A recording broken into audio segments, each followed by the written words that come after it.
আপনার গোলটাকে নির্ধারণ করুন, আপনার সময়টাকে আল্লাহর জন্য আপনি ব্যয় করুন। আল্লাহর জন্য আপনি যদি সময় ব্যয় করেন, মনে রাখবেন আল্লাহ সুবহানাহু ওয়া তাআলা আপনার সময়ের মধ্যে বারাকা প্রদান করবেন। আপনার বয়সের মধ্যে 20-30 হয়ে গিয়েছে, আপনি কি করেছেন? আপনি আপনাদের পূর্বপুরুষদের দিকে তাকান তো, 20-30 বছর তারা কি করেছে? 20-30 বছর তারা এই গোটা পৃথিবীতে তারা চষে বেরিয়েছে। আপনার পূর্বপুরুষদের দিকে তাকিয়ে দেখেন না, তারা 20-30 বছর তারা কি করেছে?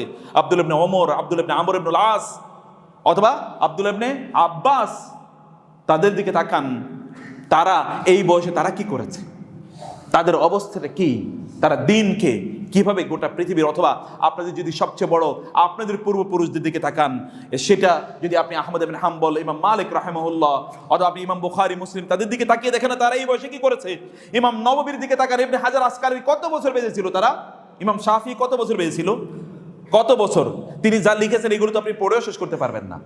তারা তাহলে পড়াশোনা তারা কবে করেছে, সংসার তারা কবে চালিয়েছে, এবং অন্যান্য কাজগুলো তারা কিভাবে করেছে।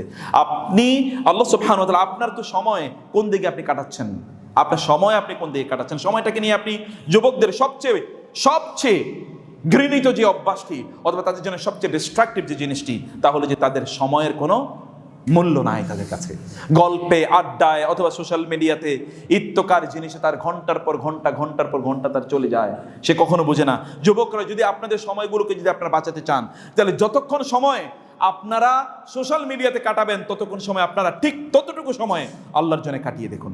আপনি 1 ঘন্টা তো মোবাইল নিয়ে ব্যস্ত ছিলেন, 1 ঘন্টা কোরআন তেলাওয়াত করুন, 1 ঘন্টা সালাত আদায় করুন, 1 ঘন্টা দ্বীনি জ্ঞান অর্জন করুন। এই কাজগুলো আপনারা করুন।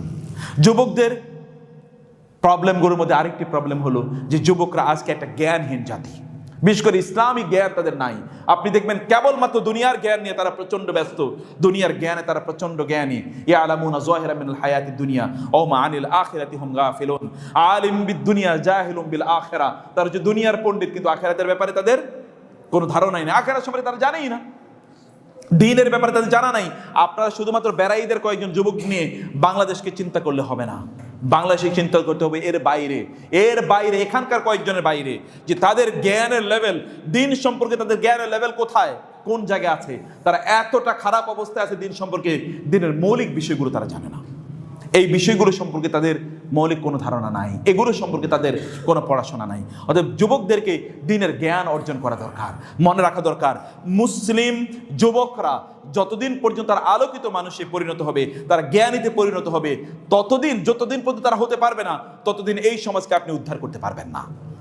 রাসূল সাল্লাল্লাহু বলেছেন, কিয়ামতের আলামতের মধ্যে একটি আলামত হলো ওয়াজহারাল জাহলু, যে জাহালাত চারিদিকে ছড়িয়ে পড়বে। এবং রাসূল বললেন, এমন একটি সময় আসবে যে লোকেরা তারা রুউসান জুহালা, জাহেলদেরকে তারা নেতা হিসেবে গ্রহণ করবে। তারা তাদেরকে জিজ্ঞেস করবে এবং তারা এমন কিছু তাদেরকে বলবে যেগুলো না আছে কোরআন এবং না আছে সুন্নায়, এবং তারা নিজেরাও পথভ্রষ্ট, ফাদল্লু আদাল্লু, তারা নিজেরাও পথভ্রষ্ট হবে, অন্যদেরকেও তারা পথভ্রষ্ট করবে। বিকাম এনলাইটেন্ড এন্ড এডুকেটেড, আপনি জ্ঞানী হতে হবে, কারণ জ্ঞান আপনার সম্পদ। মনে রাখা দরকার, আল হিকমাতু দাল্লাতুল মুসলিম হাইসু ওয়াজাদাহা ফাহু আহাক্কু বিহা। রাসূলুল্লাহ বলেছেন, জ্ঞান হচ্ছে মুসলমানের হারানো সম্পদ। আপনার হারানো সম্পদ, এটা আপনি যেখানে পাবেন এটাই আপনার, এটাকে আপনার নিতে হবে, ধরে নিতে হবে, এটাকে আপনার অর্জন করতে হবে। দ্বীনি জ্ঞান অর্জন করার জন্য আপনাকে সময় ব্যয় করা, প্রচেষ্টা ব্যয় করা, এটা আপনার কাজ।